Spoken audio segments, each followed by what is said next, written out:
Welcome to Fast Effect Double Speed Magic the Gathering from ELD's Time Vault Games Discord. We're playing live over the internet every Wednesday and Friday, and Fred leading out with a cloud post.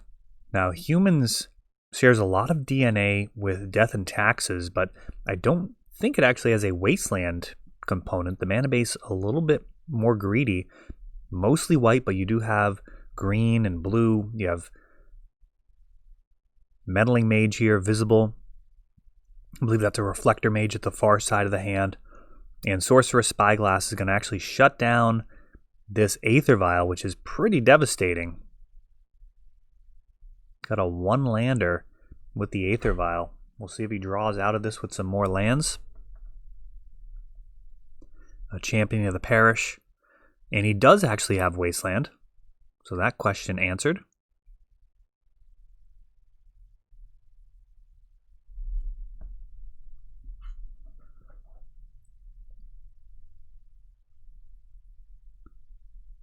Wasteland and Rashad and Port. Key components of Death and Taxes. This humans list tends to be more aggressive in terms of its commitment to the board. A lot more creatures coming down. Going wider. And overall, bigger creatures as well. I mean, Champion of the Parish can get quite large. Thalia's Lieutenant can add just a ton of extra damage. And Meddling Mage and the Freebooter, both cards that can impact the combo decks in the meta.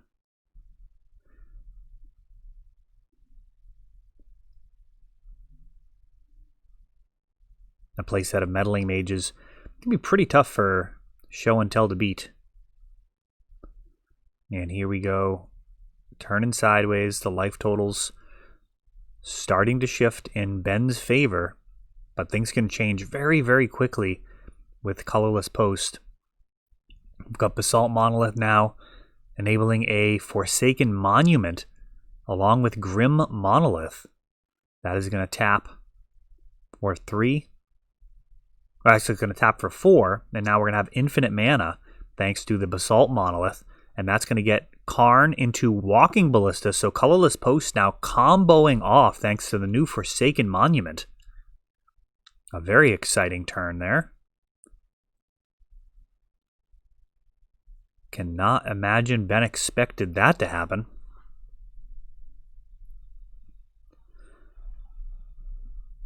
Forsaken Monument. A little bit of a do-nothing card on its own. But man, it's got such great synergy with the rest of the list here, Fred. Trying it out very early on. This is from a week or so ago.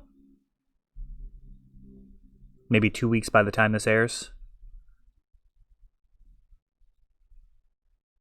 So not very far after the release of Zendikar Rising. Testing out this new card, and so far, pretty impressive, enabling a infinite damage kill with cards that you're not really too upset about running anyways.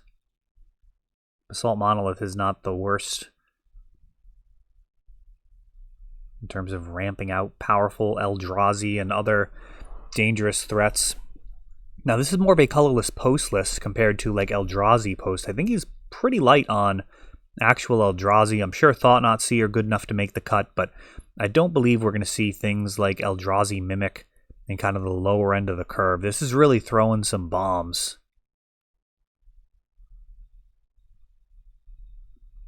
So very likely his creatures are going to outclass whatever Ben has going on if they manage to get online. And Ben going to have the play into Champion of the Parish.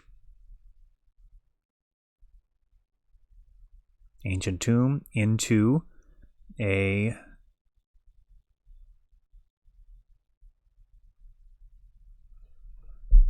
Masterpiece, Sphere Resistance, making Champion of the Parish cost more mana.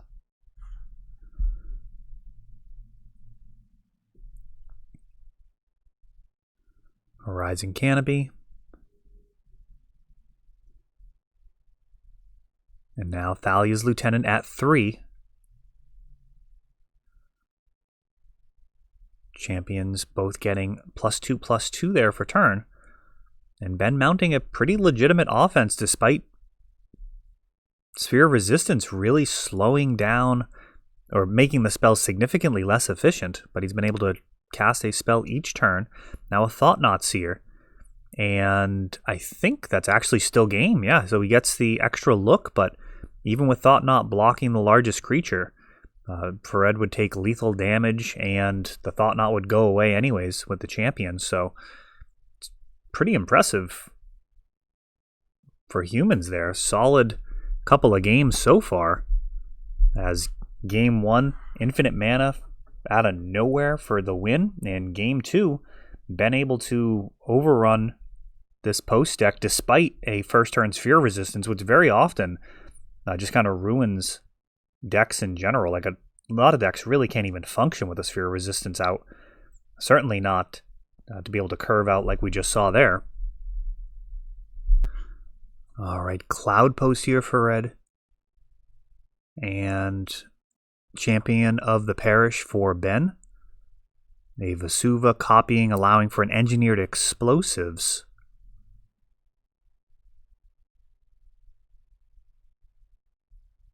Or Ratchet Bomb? No, Ratchet Bomb, I think. Mother of Runes plowing right ahead into this sweeper. I think it's Ratchet Bomb. And during the end step, tapping, yes, we are on Ratchet Bomb, and this is likely to just clear both of these threats. That seems very, very likely. Grim Monolith coming down, going to allow for a pretty explosive turn.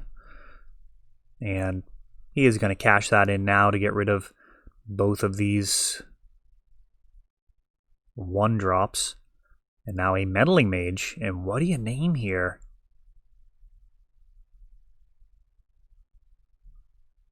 Let me know what you'd name in the comments. We've got an Ancient Tomb into a Thought-Knot Seer. And we've got 2 Thalia's Lieutenants, a Freebooter, and I believe a Noble Hierarch. Not sure what that other card was, but I mean, maybe you go with Karn. It's a dangerous card. And Mind Maze Tome. That is going to generate some advantage over the next 3 turns.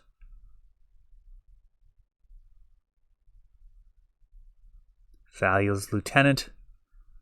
Going to make Meddling Mage bigger, but not big enough to get past the Thought-Knot Seer. So for now, the 4/4 are going to be able to... Oh, no, never mind.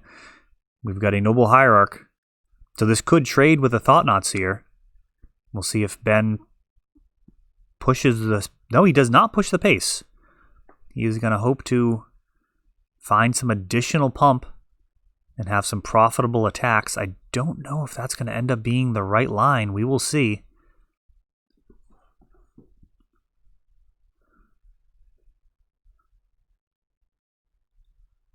I kind of like the push Meddling Mage there. Get this Thought-Knot off the board. There's just so much that can go wrong, allowing these extra turns. Another card off of Maze Mind Tome.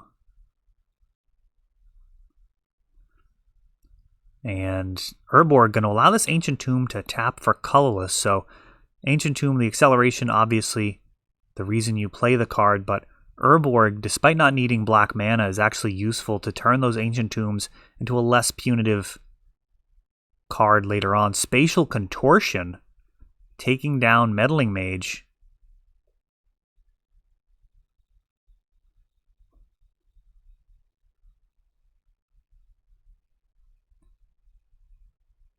And a 3/3 in its stay.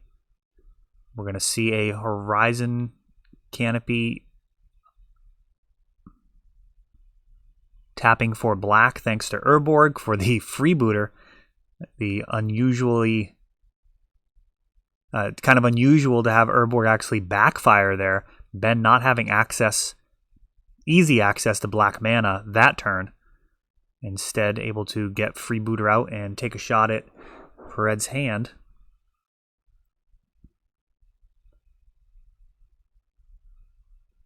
And now Golos. And it looks like a Vesuva to copy Cloud Post. So this is going to be a lot of mana with the untap.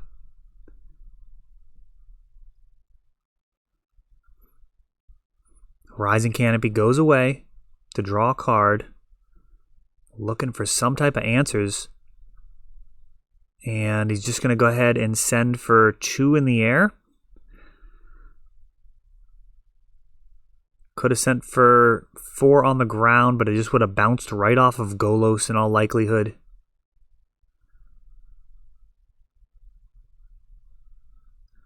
Golos is such a grindy card.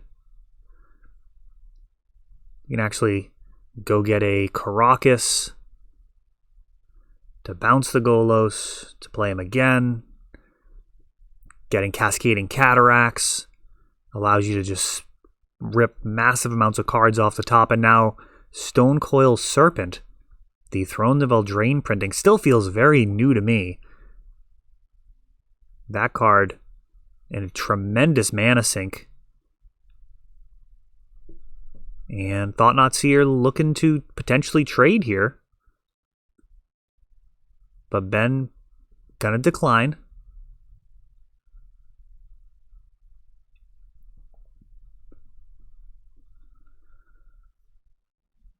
Aether Vial ticks up. Oh, Glimmer Post also entering into the equation there, gaining Fred some life back. And 3 mana for Sanctum Prelate.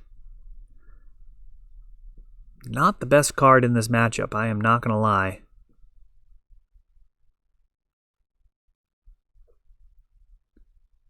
Is that naming 5 to stop the Forsaken Monument at the top of the screen?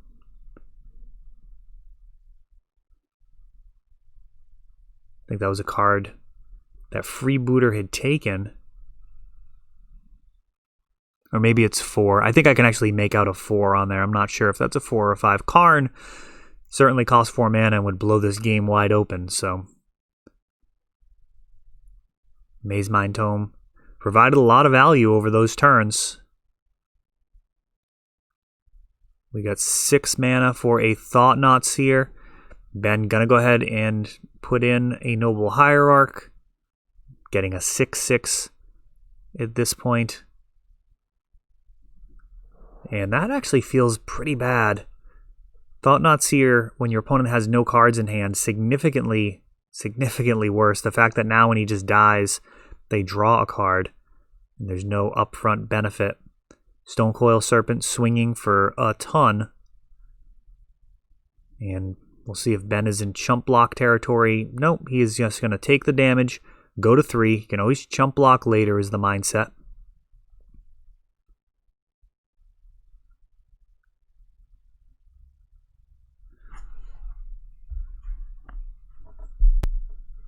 Actually, with Stonecoil, you can't even really chump block because of the trample. So this is looking pretty grim. Noble Hierarch's usually pretty happy to take one for the team if they've got a larger creature just jump in front, hold things down for a little while, but Stonecoil looking pretty dangerous here. Let's see if Ben can get lethal damage on the stack. Otherwise, it's just going to keep on attacking. It does have protection from multicolored.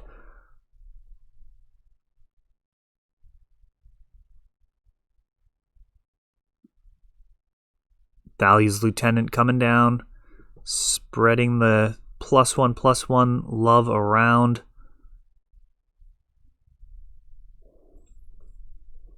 And this might be enough to soak up a hit from the Stonecoil Serpent, but can he also block the rest of these creatures? Doesn't actually look it.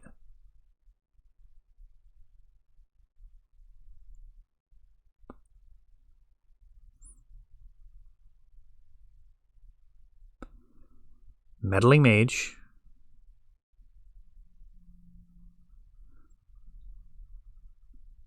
And that is going to make these Thalia's lieutenants a little bigger, but we'll see how Fred handles this. It looks like an all-out swing might be able to get there. Depends on how big this stone coil is. Remember, Meddling Mage cannot block it.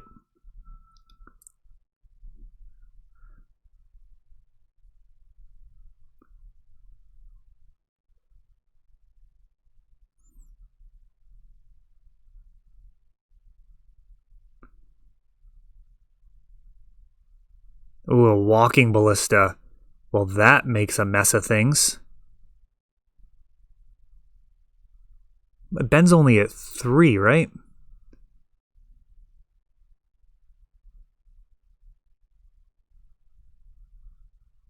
Believe I'm missing something.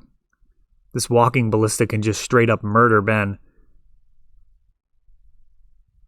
And it looks like, yeah, no responses. So, Meddling Mage. Perhaps you got to name walking ballista there when you're at 3. I don't know what it actually named. There's a ton of stuff that's super dangerous. But Colorless Post with some new tools and some pretty uncommon cards. I mean, definitely legacy playable cards. You know, Torpor Orb out of the sideboard. That's a spicy one. All right. All the way from Germany. Fred taking it down. That is all for this one. But don't worry. There is a lot more. You can check out our older videos, and we're always putting out new videos from ELD's Time Vault Games in Bellingham, Massachusetts. If you want to help the channel, of course, you can like, subscribe, share, tap that notification bell so you can know the next time our new videos come out. Thanks for watching.